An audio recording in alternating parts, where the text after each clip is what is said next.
लड़के का परिवार अच्छा है। 3 नंद, माता पिता, साथ में 2 छोटे भाई भी हैं। लड़का इंजीनियर है और बहुत पैसे कमाता है।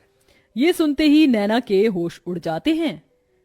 3 नंद, 2 छोटे देवर, ऊपर से सास ससुर के साथ मेरा पति, इतना बड़ा परिवार।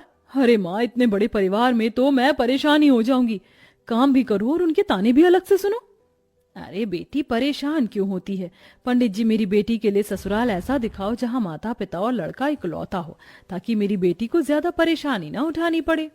चलिए, अगर ऐसी बात है तो ठीक है, मैं आपको एक अमीर घर का रिश्ता दिखाता हूँ। इकलौता बेटा है, साथ में माता पिता रहते हैं। नैना जैसे ही लड़के की फोटो देखती है, उसे लड़के की तस्वीर अच्छी लगती है।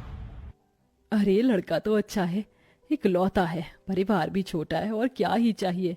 माँ, मुझे लड़का पसंद है। ओहो पगली, चलो ठीक है, कोई लड़का तो तुझे पसंद आया। पंडित जी, अब आप इसी लड़के से मेरी बेटी के रिश्ते की बात चलाइए। हाँ हाँ बहन जी, बिल्कुल। फिर क्या था, पंडित उस अमीर घर में जाकर रिश्ते की बात कर लेता है। अब दोनों परिवार एक दूसरे से मिलने लगते हैं और उनका आना जाना लगा रहता है। बहुत जल्द शादी की तारीख भी निकल आती है। मुझे नहीं पता था कि इतनी जल्दी शादी की तारीख भी निकल आएगी। बेटी, अपने ससुराल में जाकर खुश रहना। खुश तो रहूंगी ही माँ, छोटा सा परिवार है, सुबह शाम रोटी, दोपहर में सोना, फिर रात को आराम करना। नैना को बहुत आसान लग रहा था, लेकिन वैसा होने नहीं वाला था। शादी होने के बाद जब वह अपने ससुराल आती है तो उसका ससुराल में घर बहुत बड़ा होता है, जिसमें उसे सफाई करने में ही बहुत ज्यादा समय लग जाता है। हे भगवान, अमीर घर आने में तो आ गई, लेकिन यहाँ झाड़ू पोछा करते करते ही मेरी कमर टूट गई। तभी आवाज आती है, बहू, ओ बहू, अरे अभी तक तूने नाश्ता नहीं बनाया? नैना फटाफट सफाई करने के बाद अपनी सास के पास जाती है। माँ जी, बस रसोई में ही जा रही हूँ, मैं पहले सफाई कर रही थी। अच्छा सुनो, मेरी नंद और उसके बच्चे आज घर पर आ रहे हैं, उनके नाश्ते के लिए आलू के पराठे बना ले। और हाँ, शिवा आलू के पराठे नहीं खाता, उसे प्याज के पराठे पसंद है, उसके लिए वही बना देना। हेमलता ऐसा कहकर चली जाती है। लो जी, मिल गया ऑर्डर, अब इतने सारे लोगों के लिए पराठे बनाने होंगे। नैना ऐसा कहकर रसोई में चली जाती है, जहां वो बहुत सारा आटा गूंथती है। इतना सारा आटा गूंथने में ही मेरे हाथ दुखने लगे, अभी तो इनके पराठे भी बनाने हैं। नैना रसोई में आलू के पराठे बना ही रही थी कि हेमलता की नंद माहेश्वरी अपने बच्चों के साथ आ जाती है। अरे वाह, सही समय पर आई हो नंद जी, गरम गरम पराठे बन रहे हैं। बहू, चलो नाश्ते की टेबल पर ही बैठते हैं, वहीं पर बातें करेंगे। हेमलता पूरे परिवार के साथ नाश्ते की टेबल पर बैठ जाती है, जिसके बाद रसोई से नाश्ते की टेबल का सफर करते हुए नैना बहुत थक जाती है। हे भगवान, नाश्ते की टेबल पर आने आने में ही मेरी फिरकनी बन गई। मैंने तो छोटा सा परिवार समझकर इस घर में शादी की थी, यहाँ तो सबकी अलग ही फरमाइश चलती है। तभी नैना के पति शिवा की आवाज आती है। अरे नैना, मेरे प्याज के पराठे नहीं बनाए तुमने? अभी लाती हूँ जी। नैना प्याज के पराठे बनाकर अपने पति के लिए नाश्ते की टेबल पर लेकर आती है। ये लीजिए प्याज के पराठे।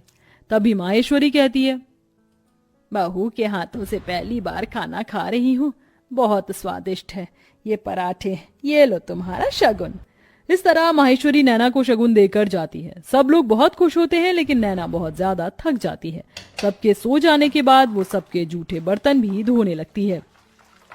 आज तो पूरा दिन हो गया, मुझे लेटने का समय ही नहीं मिला।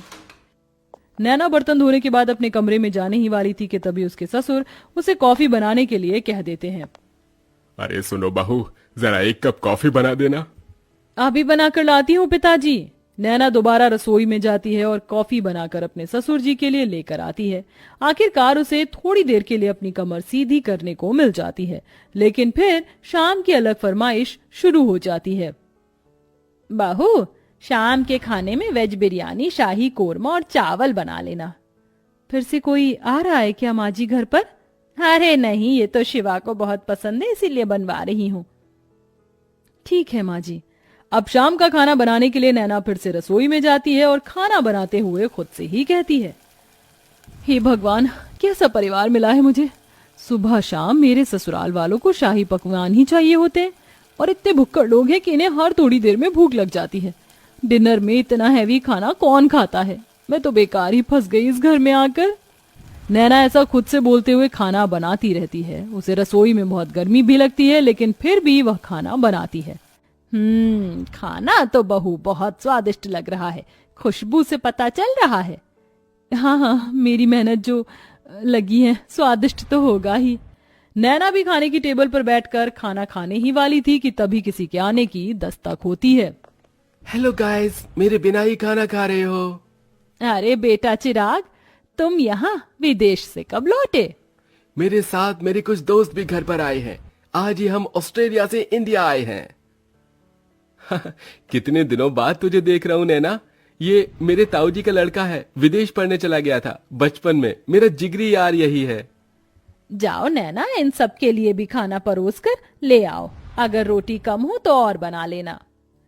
हेमलता ऐसा कहकर बेचारी नैना को फिर से रसोई में भेज देती है। नैना को खाने के साथ दोबारा से रोटियां भी बनानी पड़ती हैं और वो बहुत ज्यादा थक जाती है। सबको खाना खिलाते हुए उसी के लिए खाना नहीं बचता। ये लो, बस यही रह गया था, मेरे लिए थोड़ा भी खाना नहीं बचा। कैसे भुक्कड़ लोग हैं, एक बार भी मेरे बारे में नहीं सोचते हैं। नैना को बहुत बुरा लगता है। वो अपने कमरे में सोने चली जाती है। इसी तरह जब भी वह कुछ बनाया करती तो सारा खाना उसके ससुराल वाले ही खा जाते हैं और उसके लिए कुछ नहीं बचता। ऊपर से घर में मेहमानों का आना जाना लगा ही रहता है, जिसके चलते एक दिन नैना की बहुत ज्यादा तबीयत खराब हो जाती है। इनके शरीर में बहुत ज्यादा थकावट है। लगता है काफी दिनों से जरा भी आराम नहीं मिला है, इसलिए शरीर में कमजोरी हो गई है। ये मैंने दवाइयां दे दी हैं, बस आप इन्हें थोड़ा आराम करने दीजिए, जल्दी ही ठीक हो जाएंगी। डॉक्टर की ये बात सुनने के बाद हेमलता को अपनी गलती का एहसास होता है और वह अपनी बहू के पास जाकर उससे कहती है, जब से तुम इस घर के अंदर आई हो सारे काम तुम ही देख रही हो। मैंने तो कोई काम नहीं किया है और ये भी नहीं सोचा कि तुम कितनी थक जाती होगी। मुझे माफ कर देना बहू, लेकिन आज से मैं भी तुम्हारी मदद करवाया करूंगी।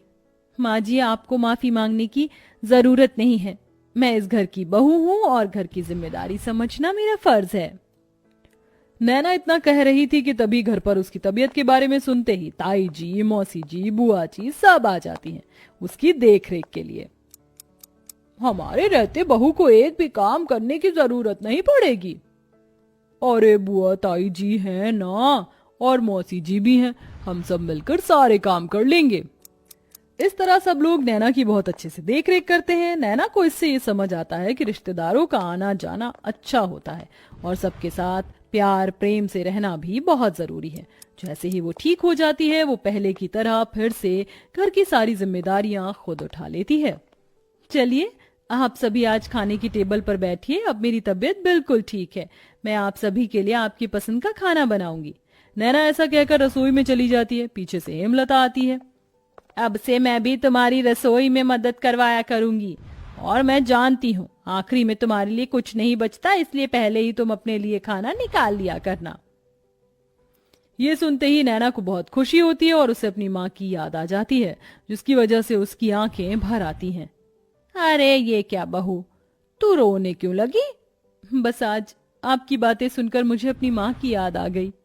हेमलता उसे गले से लगा लेती है। इस तरह दोनों सास बहू मिलकर घर को संभालती हैं और एक साथ खुशी खुशी रहने लगती हैं।